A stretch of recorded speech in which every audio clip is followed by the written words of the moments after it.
On this week's The Next Interview Show podcast. In a circular organization and in a self-directed organization, leaders use their energy to activate everyone else's energy, to use their life force, to use their passion, to use their energy and their time, and to get them dialed into their strengths and minimizing their weaknesses, not fixing their weaknesses.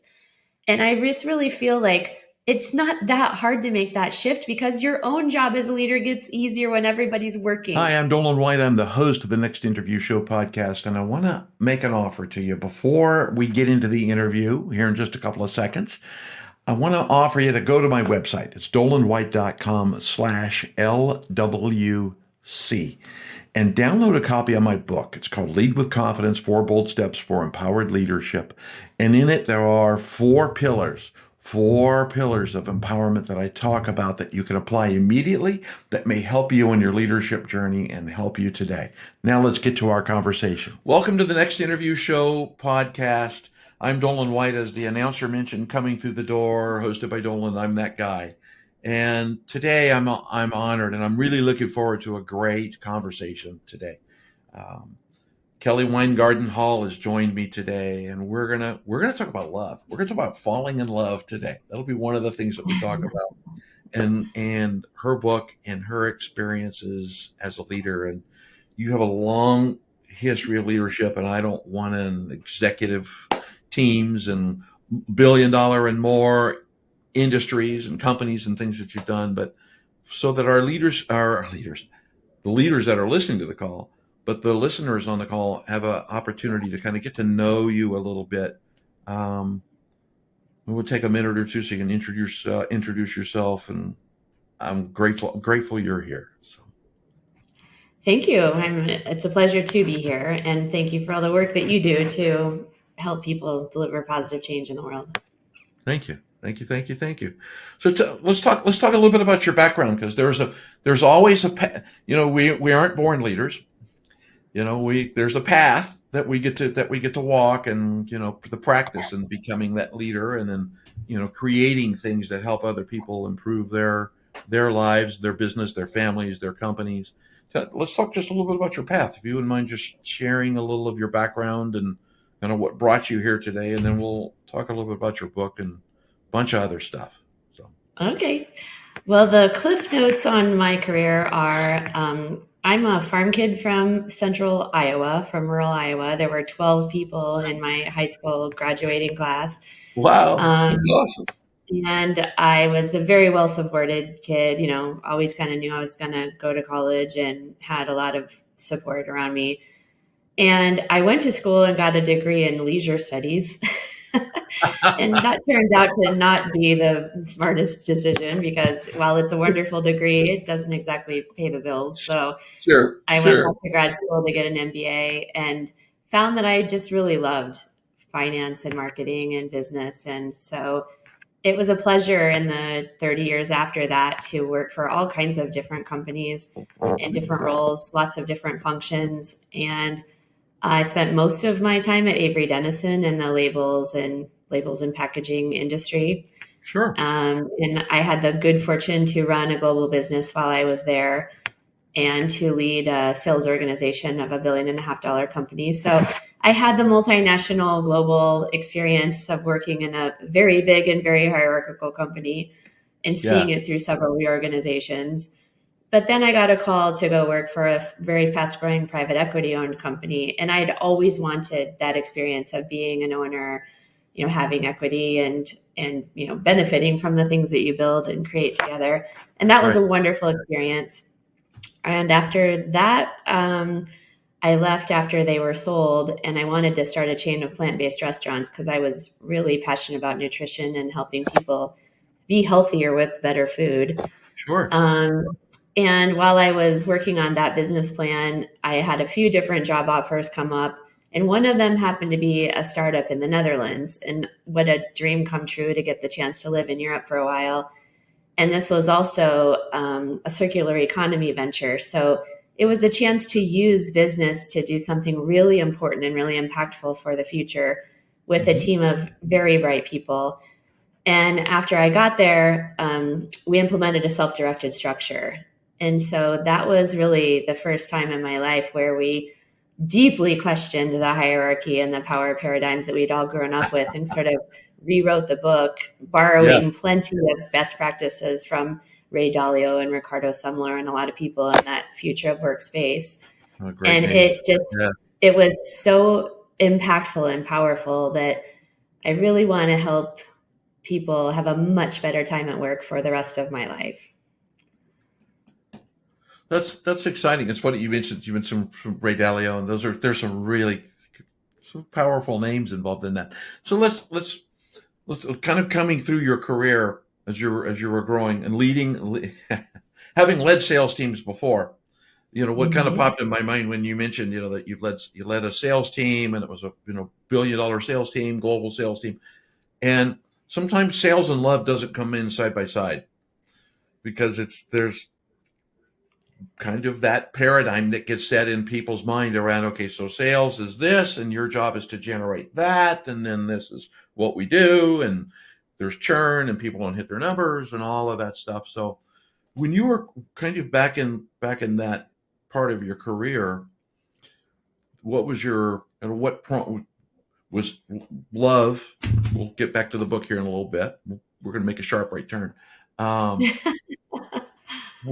but kind of what was that experience kind of leading that team and leading a purpose team, especially if you're doing it Yeah. Avery Dennison, right? That's a tangible thing. I can touch it, I can see it, and then you're leading people into let's go move towards an outcome. Yeah, I could talk about that all day. I think that when I've loved the commercial roles that I've had because it's never been lost on me that after a company has gone public, there is no more money coming from investors. Every dollar that a company spends is from the customers. And so it's sort of like having a respectful and deeply grateful relationship with your customers um, is better business for them and for you as a supplier when it comes to creating loyalty and overcoming issues and settling claims properly and doing whatever it takes to keep the customers you have and to win new ones.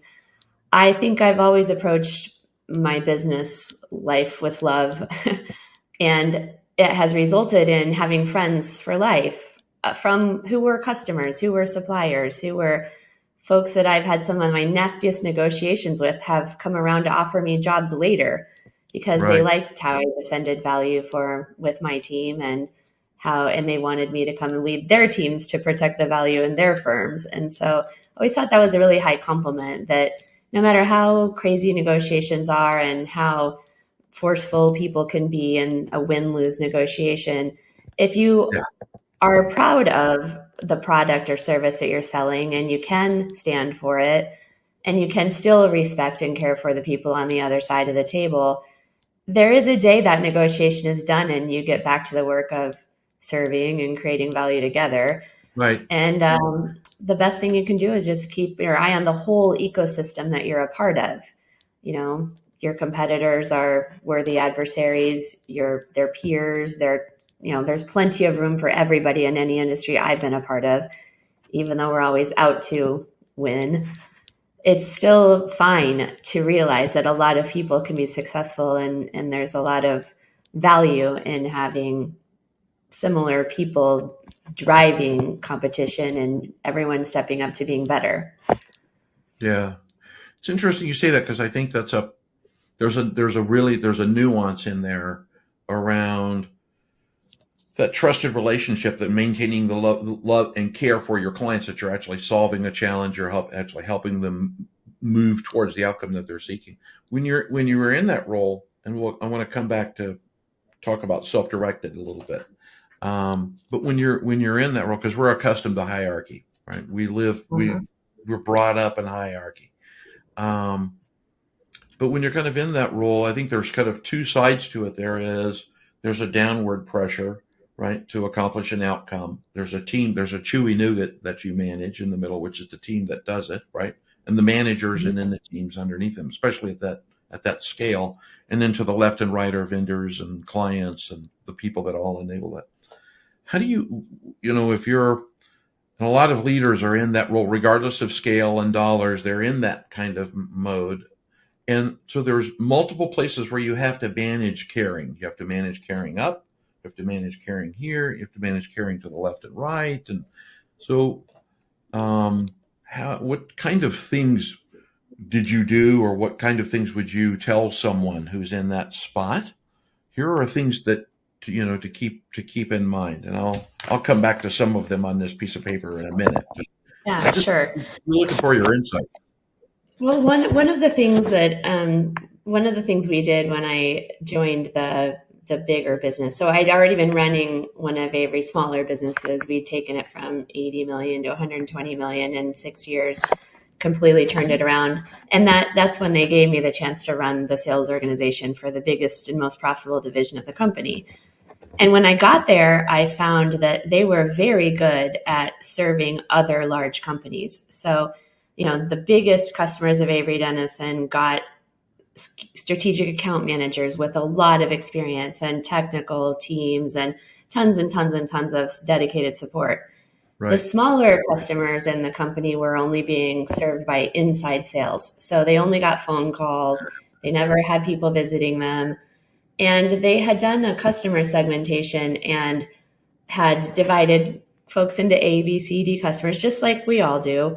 But they Sure. had identified a group of these customers that were on the small side, and they had called them why bother accounts because, Oh, they were just small and wow. and transactional in nature and only buying the more specialty things.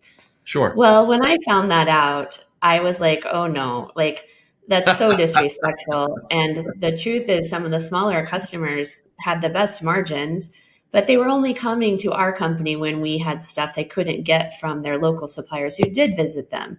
So we weren't enjoying our whole portfolio. They were only coming to us to get the stuff they couldn't get anywhere else. Sure. And so we went through the list of all these people and we identified 150 or 250 of them, and we renamed them high potential entrepreneurs. And overnight, that energy towards why bother accounts was replaced by energy for high potential entrepreneurs.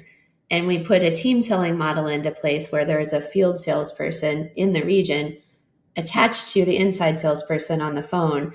And then they started working the territory together. So every customer got a visit at least once a year.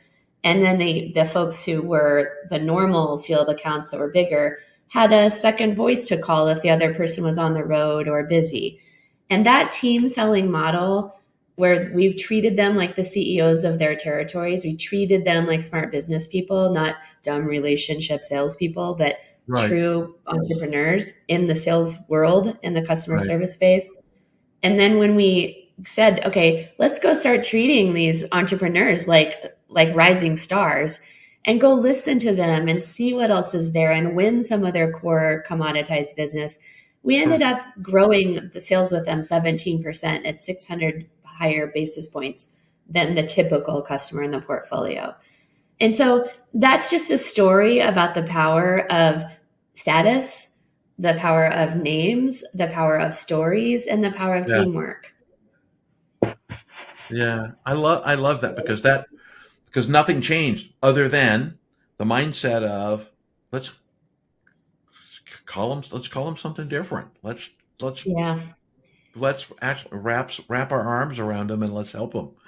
I think there's a lot of, and I want to kind of get into a couple of things from a team perspective. It's really interesting. I think in organizations, leaders sometimes miss those nuances. Um, I had to smile and chuckle about halfway through your story because I have a client I'm having similar conversations with now, and I love that idea around the way we think about people and the way we think about their business without correlating it to their aspirations or what we could be missing or what it would mean to actually go help them is kind of unique. So when you were, kind of as you went on, one of the things that you said in brief passing, which was one, if this is really important, is self-directed and Okay. building an organization that's self-directed. And most organizations automatically grind to, there was the Zappos and those holacracies and Yep. you know, Sociocracy, holacracy, yocracy. yeah, whatever you want to call it, right? All those names. But I'm really kind of curious because I think there's a natural propensity, I think, for a leader to we do things that are comfortable. Like I like putting on the same shirt because it's comfortable. I know where all the rips and tears are, and I can wear it. And I'm missing a button to fess up, but I like this shirt. So, and we do that through comfort without thinking through what can I be do differently that will accomplish two results: love, a culture result, and an outcome Mhm. result, and an economic result, which because they both go hand in hand. Um, so kind of curious about how you landed on kind of the nuances of a self-directed structure and what that means. So I think some Yeah. leaders are going to go, Well, I can't this do is a fun story because already for 20 years before I went to the Netherlands, that. every team I had ever worked with, I made a promise the first day I showed up that was, to the best of my ability, while I'm with you, things will happen with you and not to you. And that was just my stated promise that I want people to be aware of the highs and lows that are going on in the business. I want everyone to be aligned on the goals we set together. I want people who choose to lead projects to feel deep ownership for them, but you're never alone. And so fostering an environment where we choose our bets together, we work out the plans together, we are always on the same page with what's happening, and I'm not going to hide anything from you when it's not good, So I've always made that promise, and so I've always had a pretty inclusive leadership style myself. But when I showed up in the Netherlands, the team was in a lot of pain. This was a joint venture between a founder-led business that had created a super cool technology to make things recyclable, like carpet, and then this humongous chemical company that had a keen interest in the circular economy and sustainability. So they invested in the technology to grow it really quickly. But there was a big clash between the big corporation and the fast founders who wanted, a lot of tug of war of how decisions were made and the sort of pull between compliance and creativity.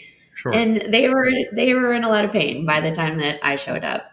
And so we went to work immediately on culture and taking a project list of about 100 things down to 3 because we had to get back to the basics. And so I brought everyone together. There are only about 20 people on the team at the time, but I brought them all to a workshop. And a lot of them were like, why am I here? And I'm like, well, you're on this team. And so I want you to have the context you're working in. I want to hear what you've seen and what you know. I want you to tell me where you see opportunities and where you're experiencing tension. And we immediately attacked the drama in the team. We created a partnership for a drama-free Niaga. We talked about trust and how to have trust talks and how to work through our differences. And then we went through this project list and we figured out what are the 3 things that have to get done at this stage of this disruptive innovation venture for it to survive, not just to thrive, but for it to continue to be funded and continue to be supported. We knew there were a couple things we had to prove right away in that first year. And so I started getting all these people together, 20 of them together every couple months to work on the culture and work on these priorities and to share the progress as a team very transparently. And so we were working on all that, and that was going quite well.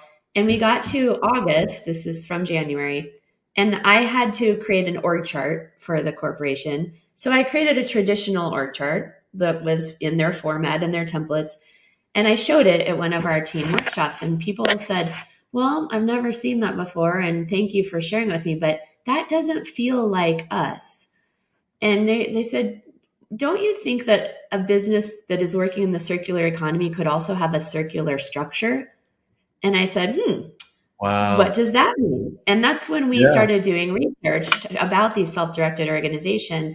And we created a group of people who were sort of architects and designers. And we went and watched a bunch of documentaries and bought books and read things and went to some seminars. And then they were to shape what the structure of our organization could look like. And then everyone else was an editor because we weren't going to implement it unless everyone was on board. But we ended up creating a structure where we had functional teams like scientists and manufacturing and other folks. And then we had market development teams around carpets, mattresses, furniture, and another business, an internet business we created. And then we had a source team that was not a management team. It was one member of each of those teams. And then me as the managing director and the finance person and the founder. And Sure. so it was deeply interconnected how these teams were working together. And each team had a plan with quarterly milestones, and we had a cadence of how we connected. But that was the biggest shift to say, okay, we're letting go of the hierarchy that was there before. And that changed my job from being a CEO or top leader to being the head coach.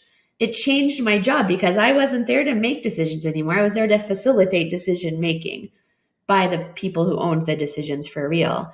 And we started treating everyone like an adult with 24 hours a day instead of the big people and little people. They even self-identified as important and less important when you heard them in the beginning.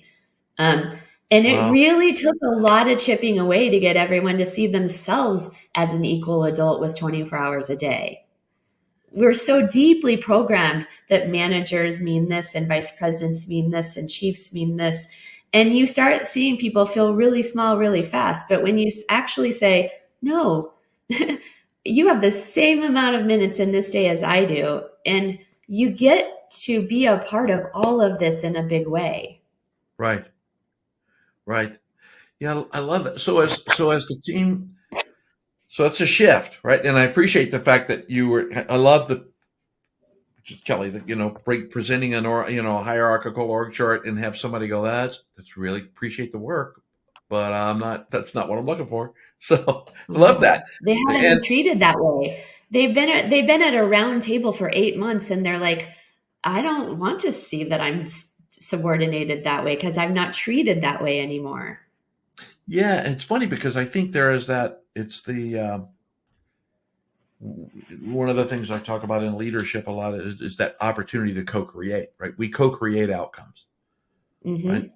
Rather than telling out, we co-create outcomes, which creates all kinds of other things to go around that. So when you moved into that structure, Mm-hmm. what happened to the team? I mean, because I got a couple points out of that too. I want to ask you Yeah.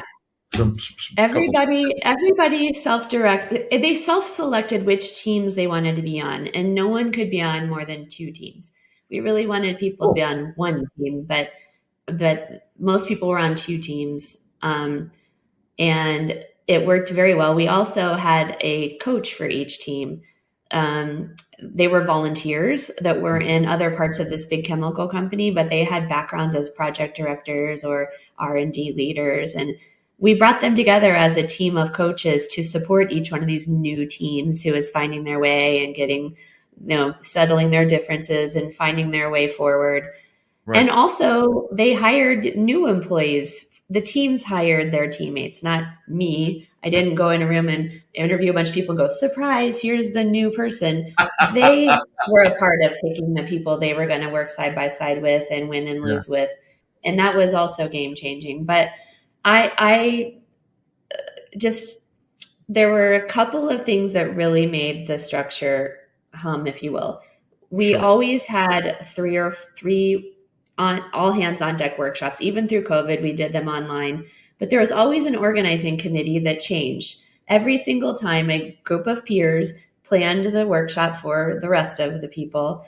Mm-hmm. And it was always a combination of work that fit the cycle that we were in throughout the year and some play. So we got to know people better and we had some fun and we connected and we started doing some things kind of became traditions, like having Christmas in July, like a white elephant gift exchange where everybody brings one of their favorite things and trades it around. You get to know more about each other. It's playful and fun, and you're connecting on a human and everyday level. That really, really, really helped a lot. But the name of the game was just learning and failing fast. We were in disruptive innovation. A lot of things our hypotheses were not always right. But we created this ta-da moments, like If you did make a mistake, you were to sort of be loud about it, like, ta-da, I made a mistake. And then when you got all the eyes on the mistake, the aha moment followed much faster when we didn't hide Right. the problems. Right. So it was safe. It was psychologically safe to say, uh-oh, something went really wrong. I need some help. And you just felt the hands on your back all the time, not just someone giving you a hand up, but truly there for you. Like, Right. we have to be successful together. No one is alone. And the other thing that was really important was in diversity and inclusion, it's easy to put diverse people together. It's harder to get them to play nicely because you're not trying to create a perfect team environment. You're trying to create a safe place where people get to be themselves. And when their passion is overwhelming and they're steamrolling something and making everybody else angry, it's not stop doing that. It's okay, make your point and then circle back to apologize, circle back to fix that relationship and clean the debris out of that interpersonal pipe. Like, Yeah. we don't want people to be perfect. We want them to be real. And sometimes when a toe gets stepped on, you fix the toe. You don't avoid stubbed toes. Exactly. It's funny. It's so one of the things that so I wanted to ask. I want to talk about that just a little bit. Building diverse teams. Right. I'm a Mhm. uh, and I always love the concept of we aren't as leaders in an organization, right? Or coach in an organization. It's one of the quotes in your book was you're building coaches. Build coaches. Mhm. Build coaches. Don't build managers. Build coaches. Yes. See, I'm actually reading it. I got it right here. And but through that act, there's a couple of things that kind of come out of that. And the very first is that I think there's a degree of trust is based on vulnerability. Trust is me trusting myself enough, you trusting yourself enough, and then there's reciprocal trust because there's all kinds of other stuff that moves in there. But there's a whole piece that goes into that. And I think a lot of people who come from a traditional hierarchical leader, we'll call them leaders, kind of that role into thinking differently about what can I do with because this is different thinking within an organization. This is different thinking. Right. How do what are there's challenges with vulnerability. There's challenges with love, right? And we'll talk about vulnerability, then I want to talk about love, the difference between the two. So how do you help guide them towards that that vulnerability in the team, and particularly in your case? And I love that you said it because I'm an engineer by trade, right? It took me a while to figure this out, long time ago, pre-gray hair. Um, we're wired different. We think different. We think like engineers, and we think like scientists, and our brains work a little different. We seek Mhm. the same kind of feelings, but we tend to Yeah. think differently heading there. Um, So starting with, it's like 9 questions in here. We're never going to get a 30-minute podcast done ever. Um, it's not happening today. But when you're the very first, I'm a very strong believer in building a diverse team. And Mhm. diversity in my mind is not for the sake of diversity. It's for the sake of bringing qualified people together who have different perspectives, different genders. We all see things very differently. And it creates such a powerful organization when you get that right. It's amazing Yeah. what you can do. So there's that act. And I think one of the things that you said in here in chapter 9, not to quote the chapter, I think called Enrollment, was Uh-huh. we're going to bring 16 people, 8 of them must be women, Uh-huh. right? And so it was intentional, right? And there's Yep. qualifications and things that made sure it was for the sake of the right reason. So how do you master that? We're going to bring the diverse team together. We're going to become vulnerable so that we can actually trust and have a conversation, and it's a safe conversation, so that we can do what you just talked about. Boy, it's like 9 questions. That we can do that thing that you just talked about, which is celebrate the fact that shit didn't work. Stuff fell off because not everything's going to work, no matter what. Yeah. I've never had a project go the way I thought it was going to go in 50 years of work. Not that I'm a lot older than you are. So how do you do that when you're bringing all that together? What's that flow look like in your mind? I think it's probably, I feel a lot more pressure to make those connections faster now as a coach and consultant than when I was working with my own teams, because when I had responsibility for teams, I had time to get to know them as individuals and to work it all out. But when you walk into your first project, and I'm usually being placed into distressed teams and toxic cultures to support their shift. And so they've sometimes had plenty of other coaches or other people who failed to help, and so they're hesitant, and they're skeptical and curious but doubtful that you're going to make a difference, right? And so I just start out with the radical honesty to say why I'm there and why I care.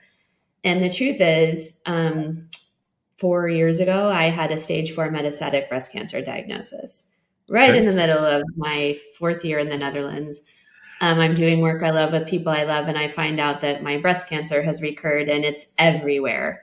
And it's a palliative diagnosis. There's not going to be any chemotherapy, no surgery, no radiation. We're just going to keep you alive as long as possible. And so that I went to my global community and I was like, I don't really want to die. And I learned the power of stories to help you have hope. And I just went on a mission from that moment in my life to get rid of every source of dis-ease in my body and in my life. And then I started taking a keener look around at where a lot of dis-ease, stress, fear, anxiety comes from. And way too much of it is coming from work. And so that's when I kind of became a champion for, let's stop working this way, because misplaced power and misdirected power, it stifles creativity. You can't ask people to do their best when they're looking over their shoulder, or they're afraid, or they're there for the wrong reasons. And so when I sit with a brand new team and I say, I don't know any of you yet, but I want you to know that I care a lot about dis-ease. I care about restoring ease. And I will take whatever time it takes to listen to you and understand what's causing you pain and friction, and what is holding your culture back, and what's in the way of your trust and your sharing and your safety. And we will build the future state together where you get to thrive, and you get to work together, and you get to have bad days, and you get to bring your whole self to work. But that only comes from us getting real about the current state you find yourself in. And that means you got to be vulnerable. I'm being vulnerable with you, saying, I lived through cancer and it was hell. Yeah. But it gave me something. It gave me this deep, bone deep passion for getting rid of all of the things that hold people back from exercising their gifts and giving their best and working well together and overcoming our differences. Because I'm very sure these days, why I believe in love so much is, at the end of your life, it is the relationship you experience that make your life worthwhile. And so the relationships we get to have through work are so precious when they're done well, because these are people who studied similar things and who care about a similar mission and purpose, and who are earning our customers money because we're doing a lot of things right. And it's like, the more and more that you can really figure out how to let that flow, let it grow, let it go. You take a hierarchy where people have believed that the most knowledge and experience is concentrated at the top. So they use all their energy to push their energy down to everyone else. Sure. But in a circular organization and in a self-directed organization, leaders use their energy to activate everyone else's energy, to use their life force, to use their passion, to use their energy and their time. And to get them dialed into their strengths and minimizing their weaknesses, not fixing their weaknesses.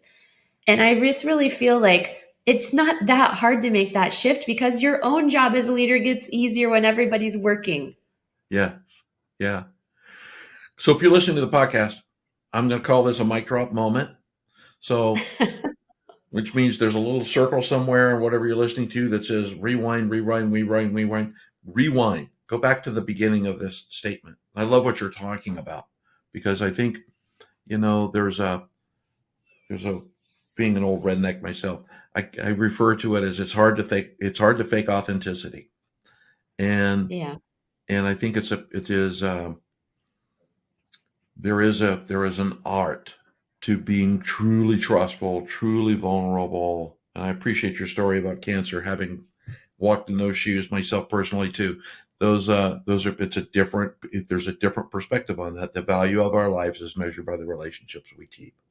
And I forget who said that. I think I made it up. I'll take credit for it. What the heck?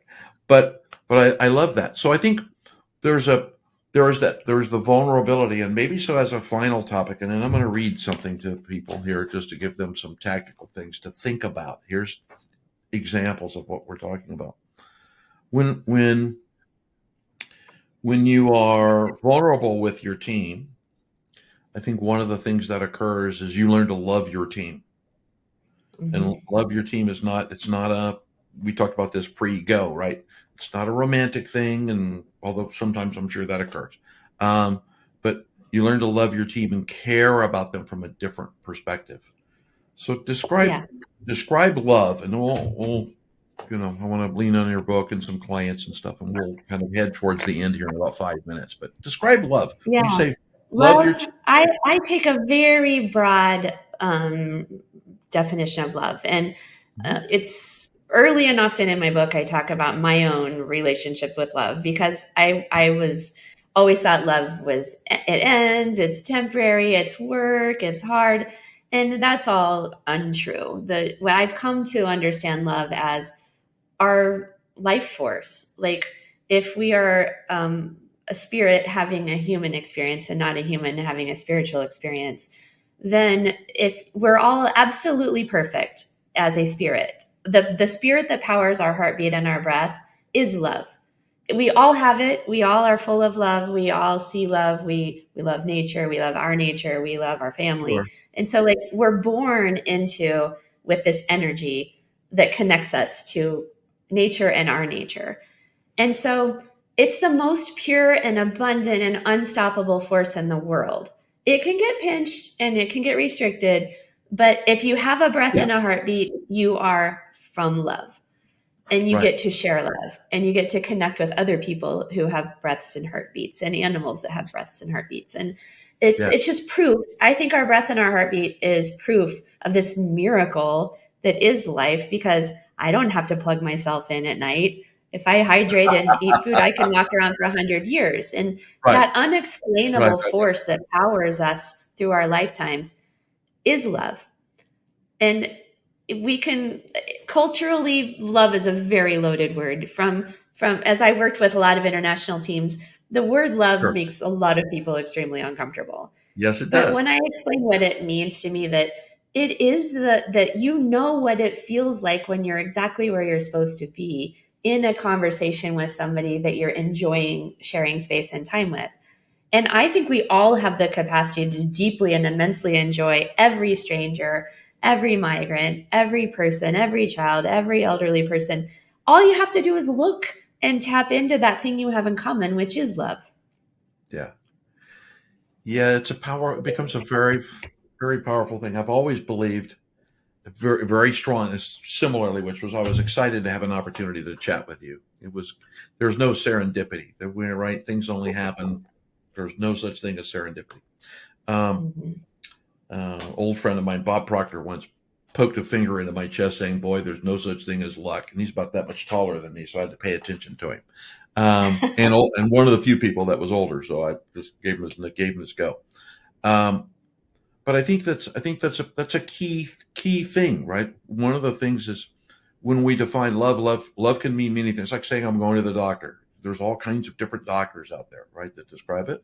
But love is really truly that opportunity to recognize that person for who they are, hear what they say, be present with them, and give them space. Give them the opportunity. It's like in your book you talk about building coaches, right? Build coaches, right? Yep. And since From we both commanders to coaches. yeah, well, we both coach, and the intention for a coach is to bring out the best in our client. That's our goal, right? Is to help them get to where they need to be by bringing out their best. And sometimes it's frustrating, and sometimes we bang our head against the wall and we have to stop and take a breath and let's go back and regroup and let's bring out your best. Well, the funny thing is, you might have been at points in your career like me where you thought you could be a player coach, especially in mid-sized businesses or smaller businesses. Like, oh, I can coach and be on the field at the same time. Yeah. No, you can't. You're not going to be a great all-star and be a great coach. You got to decide if you're going to be a great coach or a great player. But Yeah. the idea of player coaches doesn't usually work out that great.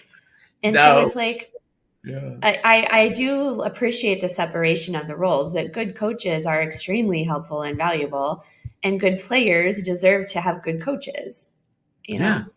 Yeah. It's funny you say that. Hey, yes, hi, I'm Doland. I've made that mistake 2 or 3 times. Yeah. Yes, I can do that. And I can lead and I can manage and I don't need sleep. And anyway, in my career, long career.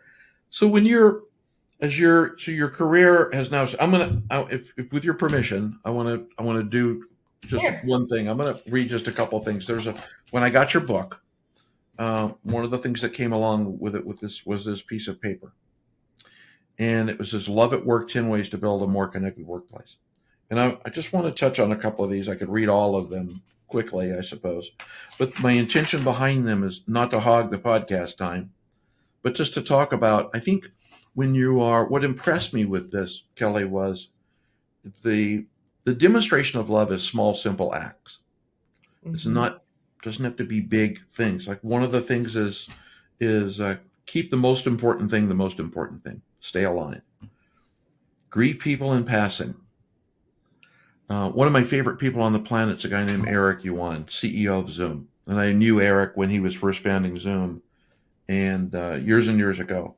And he would meet people in the parking lot, coming into the parking lot in San Jose with a box of donuts. Everybody got a donut. And that was his gig. He loved handing out donuts. I think he still does, although I need to call him and ask him. Walk around and engage. Learn and remember names. Holy cow. Yeah.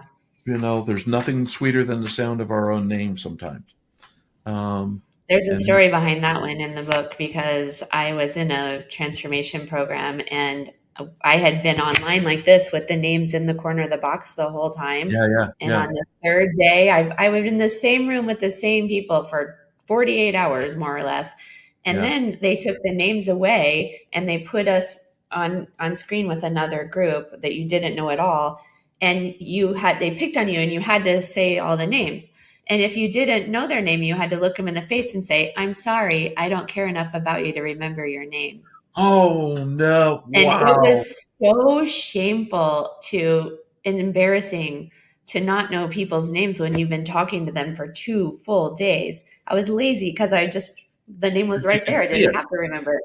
But when you took that name away and I had to own that I Oh, don't remember your name, it was so impactful to me that now I try 10 times harder to remember everybody's name, even if I've known you for 3 minutes, you know? yeah. Oh, wow. That's enough to make you take a deep breath, isn't it? Anyway, there's more on here. One of my favorite ones is number 9. And number 9 and number 10. Number 9 is celebrate achievements and milestones and celebrate. And then Hmm. number 10 is treat everybody like an adult as adults, which Yes. is which is one of my favorite sayings that I have always told my teams is rank has no privilege. The only time my rank matters is when somebody's upset, I get to take the bullet. That's Yeah. I mean, that's my job. I would agree with that. I think that I've always saw that in a self-directed organization, Mhm. what does the managing director do? Because I'm ultimately responsible for the compliance and the rules and Sure. the laws and all the stuff that have to be followed. But I also tried not to make decisions. And believe me, I love making decisions, but I really, really, really had to work hard not to make sure Sure. that people were learning how to make decisions and how to live with bad decisions. Yeah. And it was honestly hard because it is fun to be a It is. decision maker. It's fun to own big problems and things. Yeah. Um, Yeah. but it was just not only when you help people learn through difficult things, the next time something similar comes, they're ready for it. It's so worth it every single time to just keep developing it, keep pushing those decisions down as low as you can. And you talked earlier about the chapter on enrollment, and I would like to share that with your audience because Yeah, please. I banned the word delegate from our team. We would interview people who had all their people management on their resume, that they'd had more and more power, bigger teams. We didn't have managers. We didn't have bosses. And so you have to know that you're willing to give up subordination. You're willing to give up leading people in order to be a part of a self-directed structure. Because there will be natural leadership opportunities that you don't have to be power over people. And Sure. so we said, no more delegation, because delegation implies subordination, that I know the most and I have this thing that needs to get done and you're going to do it. No, we practiced enrollment. And enrollment sounds like, I have this project that's really important to the business, and I'm thinking of you because you have all these skills and knowledge and experience. And would you consider taking on this project and leading it? And most of the time, people say yes if they can. But if they pause or they say no, you get to say, "Ooh, wasn't expecting that. Tell me more." And they might Yeah. say, "I just agreed to do a project yesterday for someone else," or "I just found out my son has a drug addiction and I need some space to work on that with my family," or "I just learned my dad has prostate cancer," or it's like there's always more to the story when people hesitate or they say no. And if they're saying no, you should find someone else to lead that project. But the point is, creating psychologically safe spaces, you have to know what's going on in people's lives and they have to be safe to share it. Yeah. If when you choose of your own free will to do things, you're more likely to hit the delivery and to do the stretch things that it takes to stay on time than if somebody forced you to do something. And it's that inclusion and that care for people pays off time and time again. So I hate delegation and I love enrollment. I love that. I love that phrase. I've not. It's interesting that the process has been my approach for a long time around that, because delegation is managing. Delegation is, hey, I've got this thing done, and I need you to, can you blah blah blah, can you take my car, go get my laundry, whatever. With kids, raising 5 sons, it was who's going to mow the yard. That was a whole different episode. And then there had to be very specific about which son was doing what. So no, I love that concept around enrollment, because it is that, to your point, Kelly, it's that whole thing around how do we co-create this outcome together. And Yeah. I need to know there's permission involved in that, and there's negotiation involved in that. And I call it the we can if statement. We can if I don't, and people have to have that opportunity to think through all of that. So I love that. Mhm. Um, where I want to kind of ask two things, and we could go on and on and on and on. I promise not like a 3 hour Dan Bongino kind of a thing today. And I've already broken that commitment like twice over. I love this conversation. You're in your career now. You're coaching. You're working with companies. You're Mhm. doing those things. Um, what kind of clients do you what kind of clients do you like to work with? Who are your kinds of clients? Who do you want to go do this with? Oh, anybody. So far, my clients have kind of been investors who have bought a founder-led business, and then the founder leaves, and there's a culture clash between the acquirer and the acquired. And Oh, anytime that those integrations are a little messy, it's good to pause, and I'm happy to bring in a effective set of pause mechanisms. Um, and then also sometimes people make really big investments in big projects that get behind or off track, and people start getting really frustrated with each other or with their vendors or with their partners. And that's also a good time for me to come in and soothe the souls and reconnect people and clean up the pipes in their relationships. sure. Um, but I like focusing on distressed teams and toxic cultures because I don't want there to be any dis-ease inside of our companies, especially now at this time when the world is fracturing and the world is dividing. It's even more important that work is safe, that we get to go to a place where we thrive, because people have had it with all the crazy.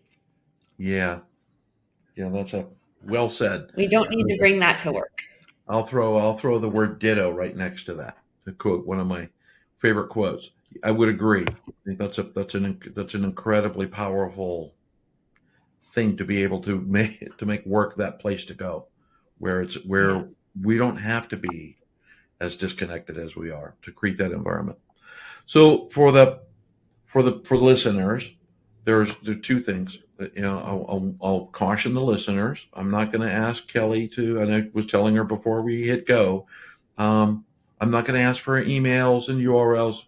If you're listening to the podcast, it will be in the show notes. It's prominently in the show notes where it says "Meet Kelly," and it will be right. It'll be right there for mechanisms for people to come find you.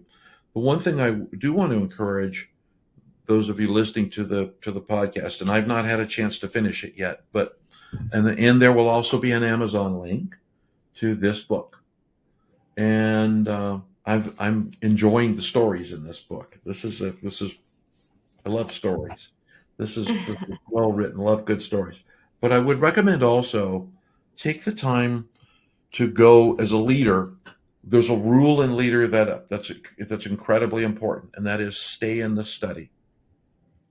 And one of the mechanisms for staying in the study is you got to read books, and not just read books, but read it, and put it away, and come back to it. And as an adult, we don't have to read books cover to cover, but put it away and dog-ear the things that were meaningful to you as you went through it. So pick up a copy of Kelly's book and go through the book. I've already dog-eared some of the pages in here. Hence, I could quote that page about diversity. But I would suggest for people to do that. The link will be in the show notes as well. And I'm grateful for having a copy of the book as well. It's in my A copy. And I did read the audiobook myself. So if I can read it to people that don't like reading, so it's on Audible. There you go. You can. Yeah, and my company is called Live Large, my consulting company and coaching company. And large stands for love, abundance, respect, gratitude, and equality. Those are the values I live my life by. They're the things I care about and the things I want to help other people bring more of to work. So awesome. Well, thank you for that. Thank you for. There's 1,000 other things you could do, and I know this is towards the end of the day for you, but there's a lot of other things you could have done other than spend an hour with me talking about this stuff. So I'm grateful, just as a sense of gratitude. Thank you for being here. Thank you. Great, fun conversation. For those listening to the podcast, two things. At the end of every podcast, I please share, follow the podcast. The great thing about the podcast is our technology is ubiquitous. It's everywhere. It's on anything you can find a podcast on, and they're all very different. But the intention is not a vanity intention. The intention is, by sharing and liking the podcast, it allows the podcast to be visible and to be seen. And the reason why the podcast is important to be seen is my personal mission is to empower 1 million leaders. And that's my goal, my place in life, and that's my mantra. And this is one of the platforms I do this with. So please do like and share the podcast. And if you know a leader that can learn something from Kelly's conversation today, share this podcast with them. Help them be a better leader. If you're thinking about creating a self-directed structure, reach out to Kelly and have a conversation, because she's done this. She's an expert at it, and she knows what she's doing. Expert's a dangerous word, but I'm going to call you an expert. Reach out and have that conversation, and please do that. On closing note, again, I'll take it. Thank you, Kelly. You've been listening to the next interview. For more information about today's guest, be sure to visit the show notes. If you enjoyed the show, give us a follow and be sure to join us here on the next interview.